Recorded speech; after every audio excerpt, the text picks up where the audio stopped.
What's up? What's up? What's up, y'all? Happy Monday. It's Monday, y'all. It's Monday, and it's another Hot Takes episode where we're always seeking to be humble, open, and transparent. But I got a rock star ready to drop some dimes on y'all. Today, we got Miss Yunche Wilson is back in the building. So Yunche, what's up? Hey, how are you? If I was doing any better, it'd be illegal. You know how that go. I love that. Well, for those who are just being introduced to you and the awesomeness of you, tell people who you are, where you're at in the world, and then we'll get rolling. Awesome. So again, my name is Yunche Wilson, and I help B2B marketing organizations transform their marketing into sales enablement. That's done via workshops, training, and courses. And I advise them on the process all the way through. And I'm located in sunny Portugal. You jealous. So we're not gonna get on that yet because we're gonna figure it out how to trend set that direction. But Yunche, talk to us about this idea of B2B marketing and how this ended up your thing. Where'd this come from? Oh my God. It's funny because B2B marketing chose me. I did not choose it. When I was in college, I was heavily in the entertainment world. I mean, this was back during the time when Beyonce was still with Destiny's Child.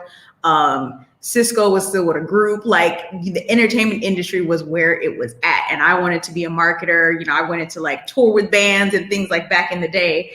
And then I was like, yeah, but that grunt work though, I saw what A&Rs were going through and, the politics of it all.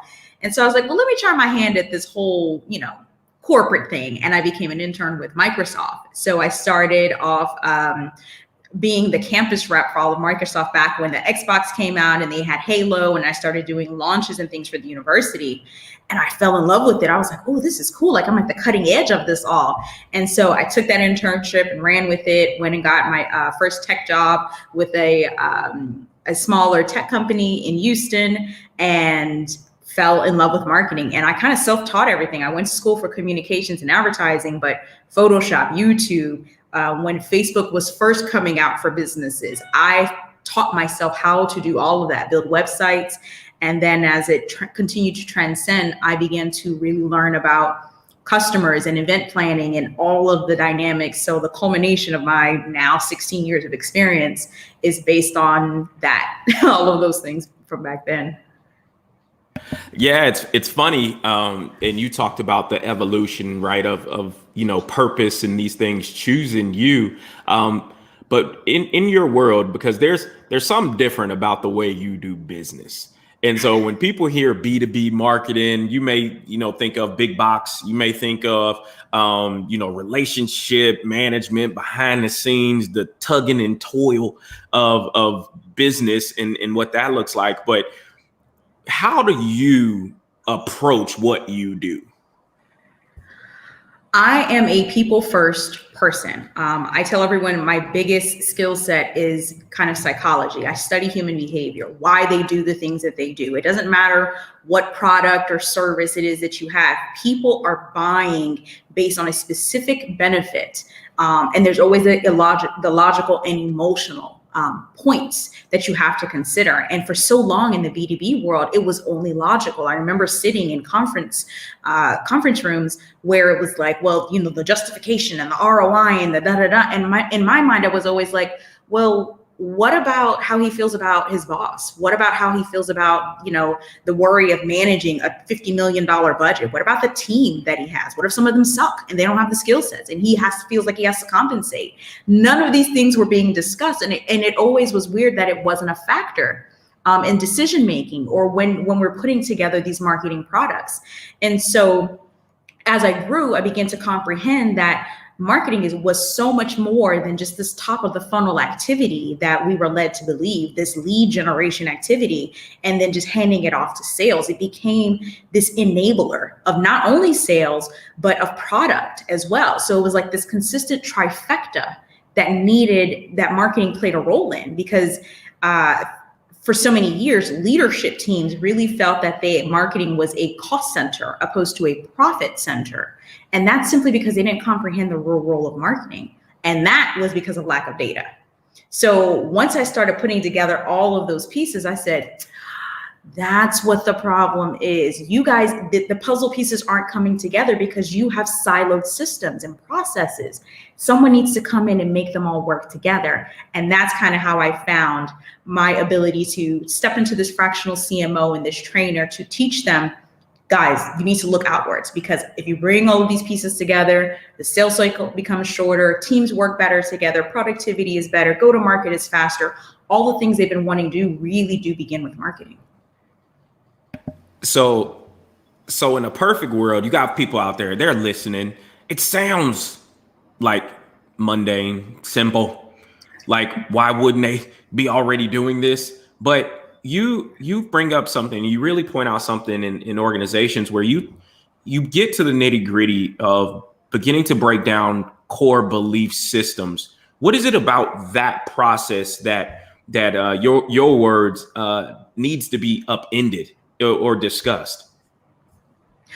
So core belief systems, as it's one of the things I teach when finding your ideal client, and also in internal speak, it's something to consider when you're dealing with any decision maker within your organization. It's a defector because it's invisible. You don't know when it's going to take over. And if you don't know this person personally or anything about them, it can kind of be triggered and you're like, where the heck did that come from? And it varies by generation too, or by religious belief systems or morality. And when these things step in, they take over all logic. And especially, you can see this really easily with baby boomers and millennials. Baby boomers on average feel like millennials are very lazy, they're entitled, they're all of these things. And millennials are like, you guys are stuck. Like you don't want to change. You're not allowing room for innovation. And this is why we can't progress. These are really quick and easy identified core belief systems that keep a company stagnant. So a perfect example is some organizations will build around the sales teams. They'll put together legacy systems. They'll put together processes. They'll allow the sales teams to go rogue, and then marketing finds out about it after the fact. And now they've got to make up for whatever sales is doing. How are they supposed to work hand in hand when marketing is supposed to generate leads that then get handed over to sales, but they have no idea what sales is doing? How does that function? So it's these thought processes and systems that have to be audited and identified to say, where are we failing and what could we be doing better immediately from a process standpoint before we even look at our systems? Because we live in a day and age where, now we were forced into digital, where companies thought maybe they had more time to kind of transform this whole digital transformation thing. They were forced into it. And now it's here to stay. We're not going back to what was. So in order to effectively move forward, we have to audit everything now so that you don't end up as a Kodak or a Blockbuster or some of these other companies that thought they could just keep running the wheel, keep doing the same exact thing, expecting a different result. And that is literally the definition of insanity. Yeah, it's funny because even in the coaching realm, in challenging even that thought process, right? Because you'll have, kind of the glass half empty or glass half full conversation, even on that definition of insanity, because in their minds, people are going to, well, it worked. The way we lived, it worked. And I believe that there needs to be an upgrade to the mindset is which I believe you're really speaking to, but also from a foundational standpoint of actually reassessing if those things that you called core beliefs really still are a thing, and then pull forward or update what actually is our message here. And I really believe like that's the fight, right? Because you're trying to hold on to, well, it worked out. And like you said, and again, I said it last week, I was like, if we would have volunteered, if all of us would have said, I want to live in Portugal, and on our own accord, we signed up just like you and your family, take this world tour and all the rest of these things on our own accord. We were restricted to these areas. We're able to go. Then all of us, hands up, I'm ready to rock. But when we got made to shift, is where I believe now more than ever. Like, you got into this before people like started kicking and screaming about change. Like, now it's like, if you don't, you'll end up the new next case study as it pertains to not being able to keep up. What is it about? Because you talk about the people part of it, and people don't like getting spooky, but it's really, I hear the feelings and emotions that are wrapped up to it. Like, how much of that are you having to deal with? The feelings and emotions of leaders that you're engaging? Oh, ton of it, because oftentimes, so think of it like this, especially if you're in the B2B world. Once you leave college, typically you don't get additional training. The information that you learn is typically hands-on. It's in the field, and you scale and you grow. And if you've never been outside of your industry, you only know the information that's congruent to that industry. So when you start getting in young, fresh talent who's been in a bunch of different industries or startups or all of these things, that level of intimidation comes in. So of course there's going to be that emotional play. Of course you want to maintain the status quo, because that's where you thrive. But is where you thrive hindering the company? Is that hindering growth, productivity, and innovation? You can't scale based on where you were, because where you were served for a different time.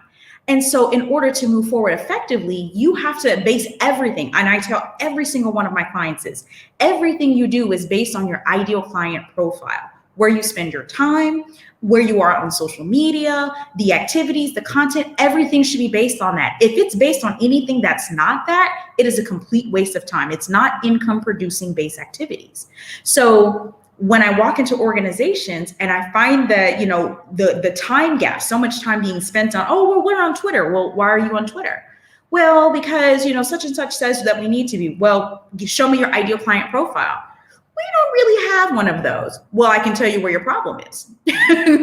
Let's start with the foundation.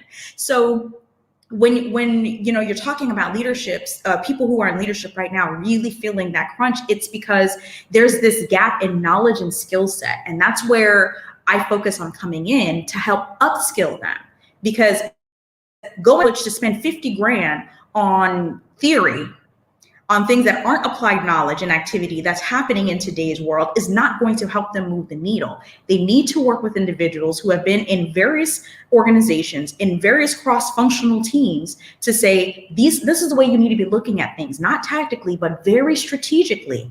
And this is how you do so effectively without feeling intimidated. You're not supposed to know everything as a leader. You're supposed to enable those that are around you. And the reality is that, it's going to take some time to adapt to this new reality. They're going to have to be okay now with this new change, because if they're not, then that new fresh talent who's hungry is going to take over. That is just the honest to God truth. And I really believe, what's happening there too, Yunche, and just the experience that I've had with leadership development is having to manage ego, right? Because nobody likes to believe that what they know is outdated. Even more so, they don't like to be told about it. But it's those leaders who lean into that as a gift, feedback as a gift, and saying, hey, what is the market telling us? How are we needing to shift? And you really speak to something particularly around the area of design of a service and product that people actually need. And you pointed to the cool factor, right? I was talking today to my social media admin, and she's like, you gonna get on TikTok or do real? I said, for what? Like, I was like, right. I'm really like, do we have content currently that we can use? Like that's my thing. I'm all about repurposing what we've already done. Yes. I'm not trying to do anything new, all the rest of this, but if it's where coaching and all the rest of this stuff is going, I said, let's keep it there. Let's create a strategy, and then let's do something that makes sense, right? And because at the end of the day, what is it about trends that cause people to be like, oh my God, we need to do it? What is it? What is it about that stuff? You know what? It's the numbers game. It's the social proof factor. So it's like when you go, if you're in the middle of downtown, let's say in LA, and you're looking at all of these nice restaurants, and you see this kind of quiet looking demure restaurant and not so many people are hanging out there. There's a couple of people seated, but then you see one that's got lines all the way down, to some boulevard. You're like, oh my God, it's gotta be amazing in there. And it may not be. The food might suck. But because so many people are there, it's that social proof factor. So when you see people on Instagram who's got all of these followers and they're doing the reels, and then you see someone on, Twitter, like, Burger King has said something, and that's like, oh my God, now that's gone viral because it's been on BuzzFeed. You start getting that anxiety of, okay, I'm missing out on something. There's something I'm not doing. And the only reason you feel that way is because you're not rooted in who your ideal client is. Because if you were, you'd be spending time in those spaces, because at the end of the day, what you're looking for is growth. You're not looking for more numbers. You're looking to be influential to a very specific core audience. And if you aren't feeling that way, it's because you don't have a cohesive strategy. You're doing tactical things. You're showing up here and you're showing up there, and you're trying to see, okay, which one is going to hit. That literally makes no sense. And that's why having a buyer's journey that is formulated with tactics will help you better identify where you should be spending your time and not getting caught up in this numbers game. Like on Instagram, I've got like 99 followers, and I'm sure like half of them are people that I directly know, such as friends. But you guess what? I'm not worried about it, because when my core audience is mid-market to enterprise, guess where they're spending their time? Not IG, LinkedIn, and oftentimes in the DM. So, when you're talking about people who are facilitators or are advisors, I've met consultants who don't have a website, who have never once touched social media, but thrive ridiculously. And they're known very well because they're good at what they do. They focus on referrals and they focus on repeat business, because that's what works for them and their ideal audience. We have to stop getting so caught up in this idea or notion that every time a new social media platform pops up, we need to have a presence on there. We need to secure that when our ideal audience doesn't exist there to do business. There's a difference between them existing there versus them being there to do business. And I love that you're getting to the bottom line of it. If it doesn't make dollars, it don't make sense. And I mean, let's be honest, y'all. Like, we all are doing purposeful work, but let's be clear. We like to enjoy life. We like to be able to take care of ourselves and our families and those we love, and from time to time, enjoy ourselves. Like, let's be honest. And I love, one of the things that I love that I gained over the past, 6 years since I transitioned out of the military was the understanding of the B2B side of the house, where you talk about that referral, you talk about that relationship, because again, that referral, like in business, that's the best thing for a business owner, is to get a referral, or someone can, that's a hot or guarantee, right? And again, that's like the big joker in spades. Like, that's what referrals should turn into for you. And when you think about just building up that side of a person's business, and you think about the time for sales and marketing structure to change, what is it about those organizations that need to shift in a meaningful way? Oh, it ends up being usually a few different factors. They end up needing, number one, to identify the areas that are broken. And that's hard to admit when you've been operating one way for such a long time, to go and look at say, okay, what are we doing that's not working? Because it means that somebody's at fault.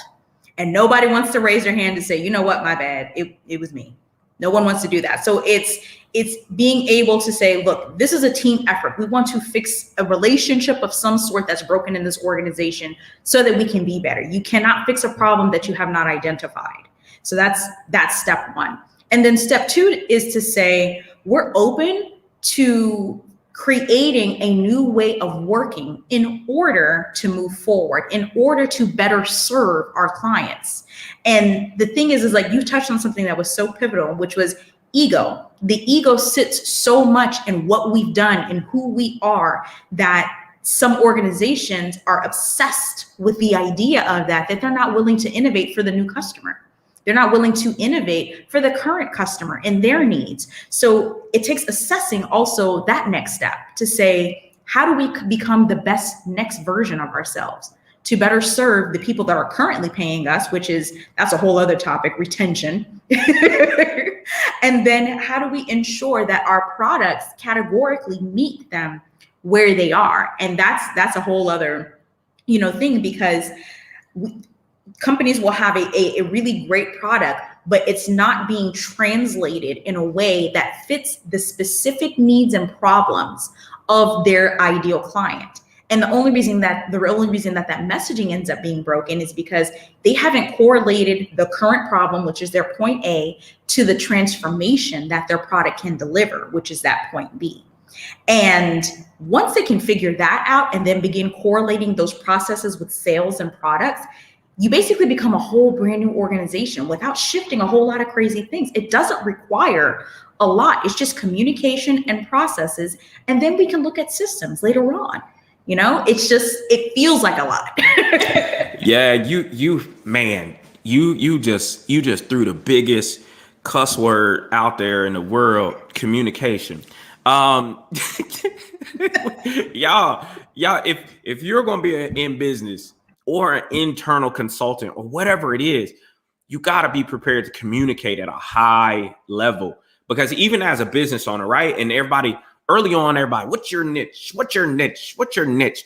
And I'm like, I got so annoyed with the conversation, but really it was like, hey, what's your narrow focus? And then once you got to your narrow focus, it now narrows the message. And then you could actually have a high level conversation with someone when you're not saying, I could do it all, right? And you think about the sales and the marketing teams, it's like, okay, like this one time at Bandcamp, this is what we did. And that's the message that they tell. Or it's hey, look over here, shiny stuff. And it's smoke and mirrors. And so now it's just like, hey, let's just sit down.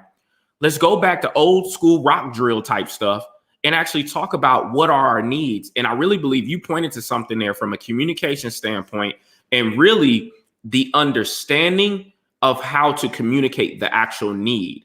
Because it's like emotions, right? It's like feelings, right? And you talked about how do you address the emotions of people, because emotionally we'll say the vanity metrics, that's what we really want to go after when you really have a revenue issue. It's not the vanity metrics. And one thing you said is, do the vanity metrics transition in and translate to dollars for the business? And if they don't, it doesn't make sense to go there. And so when you think about the baseline communication, because again, the assumption can't be everybody immediately is going to walk into a meeting, know how to communicate their need perfectly. And then you're going to be like, you know what? Let me go to my shelf. I'll pull that off and it'll perfectly fit. How do you help a client calm their nerves enough to be vulnerable to identify the real need? So it's kind of a twofold question, because you end up realizing that you need to deal with the internal emotions and things that are happening within the organization, and then the external. Because in order to break down the external, they have to comprehend, again, where are we broken internally? What's happening with you, business leader? Let's talk about what keeps you up at 3 a.m. What are the things that's happening today that's preventing you from being able to scale, to grow, to attribute that information? And once we begin to talk about them, oftentimes I find that people just open right up, because I really want to get to know you. Tell me about your processes. Tell me about how the marketing team functions. Tell me what communication is like. Okay, well, it sounds like that might be a little tough for you. Tell me about what it's like being at, do you get to spend time with your kids? How is your spouse like you dealing with all of these hours? Because it's all a part of that. If you don't have a happy employee who is able to, have the proper resources along with the sponsorship from leadership team, it's going to impact their home life. And if it impacts their home life, well, guess what? You got a double whammy right there. There's no way that they can effectively function externally to your customers if the internal processes are broken. So that's kind of that step one. And then once we're able to really kind of identify those things and kind of correlate, okay, what can we fix now? What can we fix in the immediate, like in the first 90 days? We begin looking externally, but in a different way. Instead of creating this segmentation of, oh, Karen is our persona and she's a happy mom and she likes to do these things and blah, blah, blah. No. We're going to start with what size business it is, what industry are they in, what department are they in, what issues is that department particularly having, and how does this product solve this issue? Let's get really granular. And then we're going to create marketing messaging around that specifically. Boom, we're going to do it again for the next industry and the next. And most companies don't do marketing this way because it's exhausting. It's time consuming. And the fact is they want more of a one-to-many kind of message. But guess what? One-to-many stopped working. You got to be more customized. You have to really be able to speak that unique language. If I am in the transportation and logistics industry, what I'm experiencing in marketing is totally different than what someone is experiencing in the biotech industry. So I have to be able to correlate timely and relevant messaging based on the current pain points, not just this broad-based level of pain points. So you develop your content, your messaging and things to correlate that very specifically. And that's where B2B organizations, all companies, have to move forward to. That's why understanding your ideal client profile is essential, and you can't cater to everybody, because doing that simple exercise, unless you have a massive marketing organization, you're not going to be able to create effective, consistent, and poignant messages that cater to those industries. Man, there are so many things I love about what you just said, but particularly, I'm just thinking about what you talked about is really business relationship management. That's really what this is, in making sure that, because if you do that message trying to, cast the net out wide, some clients that you have on board, I'm like, well, that sounds different than what got me on board and what I said yes to. And you begin reaching, and then they're like, are you still who we said yes to? And so for me, it's like, okay, building out a behavior and a consistency in who you serve, why you serve, and then what you use as a product and service is how you become known in the industry. It's not, you don't become known for being a scatterbrain. Like you get a rep for being a scatterbrain. But one of the things that builds you up, why you get repeat business, is people like, hey, solid, knows what they're doing. This is what you're going to get when you engage with them. And if they get introduced to you, that's why I love I love the understanding of B2B, is because relationships run deep in B2B. And one of those things is it's relationship management on the back end. And so your sales, your messaging, they need to be on point. They also need to be consistent. And that translates to what you began with in core beliefs and a behavior, a lifestyle that someone, when they experience you through your words, through your messaging, they're getting you all the time. And so, Yunche, thank you so much for being here today and just dropping a little bit more diamonds on folks. But I don't want to hoard you. I want people to find out how they connect with you. How can they get their teams connected with you? Go ahead. Tell them everything. Absolutely. So you can connect with me on LinkedIn. Find me at Yunche Wilson, as YUNCHE Wilson.